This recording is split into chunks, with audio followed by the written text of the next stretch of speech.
When Ghana got its independence and regions were created, institutions were created, we already had a House of Chiefs. After all, Gogisberg started this Joint Provincial Council of Chiefs. That's right. It was Nkrumah who designed, based on history, that the Asantehene should be the life president of the National House of Chiefs, because this man is the head of a kingdom which is otherwise an empire, a kingdom which is otherwise about 3 times the size of this independent country called Ghana.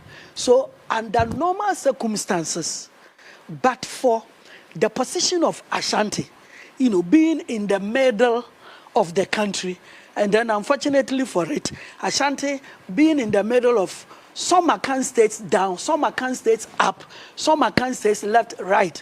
And so therefore, there's no way you can give separate independence to Ashanti. Otherwise, that state should have been on its own, because it was an empire. And once the empire is restored, it is always on its own. So if it is not possible to restore Ashanti to an empire, then let us honor their king as being what in Latin we call primus inter pares, that he will be the head of all the chiefs, life president, until in the 70s, when the same Ochehene and then the then Domahene, you understand that then not that Ochehene was Kuntum Kunko anyway, and then Domahene or Sergeant for Ajimambedu the first would go and tell then Colonel Champon that, see, we are all chiefs. We are all chiefs. I am reaching here. For the Ashanti, it's a bit the BH. I am reaching here. A bit the BH. But when we sit there, Asantehene is the king of Ashanti. No dispute about that. Domahene is the paramount chief of Doma. Yana Dagomba. Gamanche Ga. So how come that Nkrumah has made this man a life president? Please, we want you to diffuse the whole thing so that each one of us will be able to contest the election. If the Asantehene contests and he wins 1,000 times, we don't have a problem. If he loses, another person would win. And so then how did Asantehene then become totally separated from the National House? And so Opoku II called it was General Echampo, in fact, who visited him to break the news to him. And they told me Echampo, also being an Ashanti man, so if it is an insult, it goes to the entire Ashanti nation, including me, the head of state. So, Nana, what are we supposed to do? And then Opoku II said, it's a very small thing, don't worry. Just agree. Everybody could be president. And as I sit here, you see where I am? They will come and greet me before they go to their meetings. In any case, Nkrumah had made it that Menchia will be the headquarters of National House of Chiefs, so that Asantehene would not need to travel anywhere. But isn't that the politician meddling in traditional authorities? Seriously, but because they wanted unity somehow, and then also, I believe it should be understood that at a certain point, you can't say that Asantehene controls the Dagomba again or the Kwawu people again. And so coming together, let us recognize the status quo rather than building one person who would always be our head. At least the thinking of the Asantehene too was good. The Asantehene said that I would retain the headquarters here. That one I will fight you, and I won't let it go anywhere. It will continue to be in Kumasi.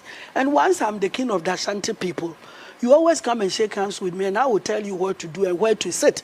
Above that, people from my kingdom will contest elections with them and even win and become National House of Chiefs president. And indeed, an Asante chief ever became president of National House of Chiefs president, National House of Chiefs, Nana Oduro Nimapau Asumenya Hine. So that was how the whole thing was done.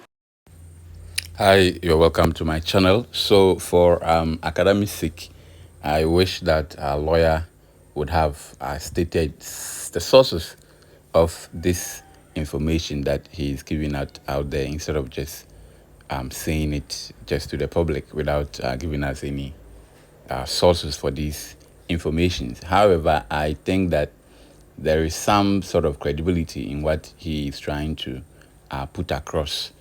Because when you look at the position of the Asantehene, both historically and traditionally, the Otumfuo has been a king. I think in Ghana, he's the only king. It's not a matter of think, it's a fact. He's the only king who has ruled over an empire. An empire supersedes a kingdom, who ruled over an empire, a whole empire, bigger than Ghana. It extended even to Cote d'Ivoire, and some part of Africa. So, looking at his position, he was a king. When the British were living, he was a king. I mean, the British left him as a king. They exiled him as a king.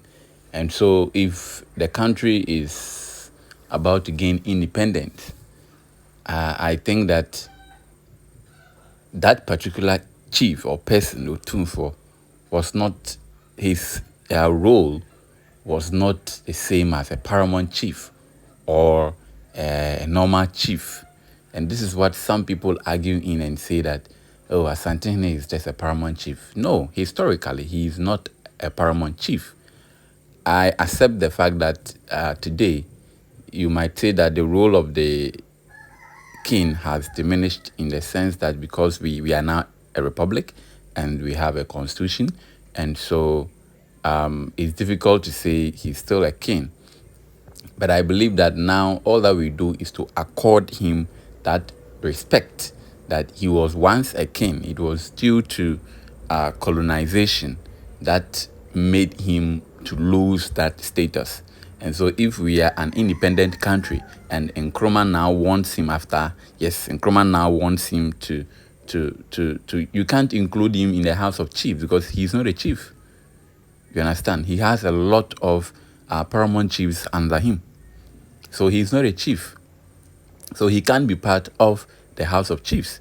So if Nkrumah thought of making him the leader or president of the House of Chiefs forever, I think he was doing that from a historical perspective, which the facts are there for us to all read, that Ashanti history supersedes Ghana. And so I think it was the right thing for Nkrumah to do, to honor the Ashanti king, because outside he is considered as a king, because he was a king. It's not he's considered, he has been a king before. But today, because of constitution and our republic status, we can't accord him that kind of kingship with king's responsibility. But we just say that as an honor, as a mark of respect to him. And so I think that it was in the right direction. And I've even heard Otumfuo say to the second says that his forefathers were told that they were going to make the Asantehene the president of Ghana, but that the king of Ghana, and then the politicians will be the prime minister, but that did not happen. And so I believe that there were some conversations around his rule by the politicians at that time, because they were finding ways and means to position him, as a king, to honor him, to still give him that title which he held previously. So the history is there. There were so many states and kingdoms that fell under the Ashanti Empire, the Nkrumah, of course, and the likes. Share your view in the comment section.